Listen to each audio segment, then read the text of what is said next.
नमस्कार दोस्तों, आप हैं मेरे साथ और आप सुन रहे हैं साइंस और मिस्ट्री, जहां हर बार हम खोलते हैं ब्रह्मांड के अनदेखे अनसुने रहस्यों के पन्ने।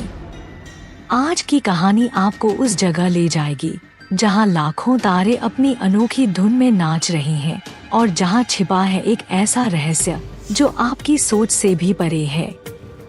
तो क्या आप तैयार हैं एक ऐसी अद्भुत यात्रा के लिए जो आपको तारों के महासागर के बीच ले जाएगी, जो सवाल उठाएगी, क्या सचमुच हम अकेले हैं इस ब्रह्मांड में? आकाश में चमकते इन तारों को देखना कितना जादुई लगता है, लेकिन क्या आप जानते हैं ये तारे जितने खूबसूरत दिखते हैं उतनी ही रहस्यमयी भी होते हैं। हर रात जब हम अपने सिर के ऊपर टिमटिमाते इन तारों को देखते हैं, तब हम शायद यह सोच भी नहीं पाते कि इनमें से कुछ तारे मिलकर एक विशाल साम्राज्य बनाते हैं। एक ऐसा साम्राज्य जो सदियों से ब्रह्मांड में तैर रहा है। हम बात कर रहे हैं ओमेगा सेंटोरी की, एक ऐसा क्लस्टर जो तारों की एक बेमिसाल दुनिया है और जिसका रहस्य वैज्ञानिकों को भी अचंभित कर देता है। सोचिए, हमारे सिर के ऊपर 1 करोड़ से भी ज्यादा तारे एक साथ झिलमिला रहे हैं। 1 करोड़ तारे, ये संख्या सुनकर ही हमारा दिमाग चकरा जाता है। लेकिन ओमेगा सेंटोरी सिर्फ एक तारों का समूह नहीं है, ये उन कहानियों का घर है जिन्हें हम शायद कभी समझ ही नहीं पाएंगे। अब सोचिए, क्या ये तारे भी हमारी तरह अकेले हैं, या फिर इनके बीच कुछ ऐसा है जो हमें नहीं दिखता? अब आप सोच रहे होंगे कि आखिर ये तारे इस तरह इकट्ठे क्यों हैं? और क्या इनके बीच कुछ ऐसा है जो हमें देखने से रह गया हो? हाँ, ठीक बीच में छिपा है एक रहस्य, काले छेद का रहस्य। जी हाँ, एक विशाल ब्लैक होल जो इन तारों को अपनी अदृश्य शक्ति से बांधे हुए है, जैसे एक गुप्त जादू जिसने इन्हें अपनी गिरफ्त में ले रखा है। अब सोचिए, ये ब्लैक होल जो तारों को अपने चंगुल में फंसा कर रखा है, वह कितना विशाल होगा। जुलाई 2024 में वैज्ञानिकों ने इसकी गति और द्रव्यमान को मापा और उन्होंने अंदाजा लगाया कि ये ब्लैक होल सूर्य से 8200 गुना ज्यादा भारी हो सकता है। क्या आपको अंदाजा है कि इस तरह का ब्लैक होल हमारे ब्रह्मांड को कैसे आकार देता होगा?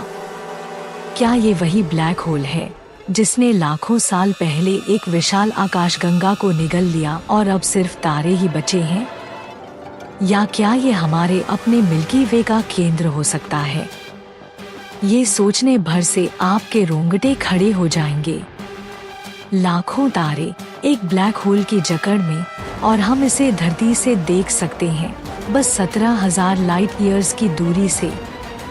ये दूरी इतनी बड़ी है कि इसकी कल्पना करना भी मुश्किल है। अगर हम आज इसे देख रहे हैं तो असल में हम इसे 17,000 साल पहले जैसा था वैसे देख रहे हैं। यानी हम इस क्लस्टर का इतिहास देख रहे हैं एक टाइम मशीन के जरिए। सोचिए, अगर हम किसी अंतरिक्ष यान में बैठकर इस क्लस्टर के पास जा सकें, अगर हम अभी तक के सबसे तेज स्पेस क्राफ्ट का इस्तेमाल करें, तो भी हमें ओमेगा सेंटोरी को पार करने में लाखों साल लग जाएंगे। हाँ, आपने सही सुना, 26 लाख साल। ये इतनी विशाल जगह है कि यहाँ जाकर हमें एहसास होगा कि हमारा ब्रह्मांड कितना अनंत और जादुई है। लेकिन क्या आपको पता है, हमारी अपनी धरती और सूरज की भी कहानी कुछ ऐसी ही है। वैज्ञानिकों का मानना है कि हमारे सूरज का जन्म भी तारों के एक समूह, एक ओपन क्लस्टर में हुआ था। लेकिन लाखों सालों बाद वह समूह बिखर गया और हमारा सूर्य अकेला तारा बन गया। यह जानकर क्या आपको नहीं लगता कि हम भी कहीं न कहीं उस अनंत यात्रा का हिस्सा हैं जो तारों के बीच लिखी जा रही है? हमारा ब्रह्मांड सिर्फ चमकते तारों और ग्रहों से नहीं बना है। यह अनगिनत कहानियों का संग्रह है। कुछ कहानियाँ जिन्हें हम समझ सकते हैं और कुछ ऐसी जो हमारी समझ से परे हैं। और ओमेगा सेंटोरी की कहानी उन कहानियों में से एक है जो हमें ब्रह्मांड की गहराइयों को समझने का मौका देती है। ये वो कहानी है जो हमें बताती है कि हम सिर्फ एक छोटी सी जगह पर नहीं, बल्कि एक विशाल और अद्भुत ब्रह्मांड में हैं, जो हमेशा बदल रहा है। तो दोस्तों, ये थी ओमेगा सेंटोरी की कहानी, एक क्लस्टर जो ब्रह्मांड के इतिहास को अपने भीतर समेटे हुए है। अब वक्त है अलविदा कहने का, लेकिन हम फिर मिलेंगे और भी रहस्यमयी कहानियों के साथ। अगर आपको हमारी आज की यह यात्रा पसंद आई तो हमारे पॉडकास्ट को सब्सक्राइब करें, ताकि आपसे कोई भी अद्भुत कहानी छूट न जाए। मैं हूँ विनी और आप सुन रहे थे साइंस और मिस्ट्री, जहाँ हर बार हम ब्रह्मांड के सबसे अनोखे और रहस्यमयी पहलुओं की बात करते हैं।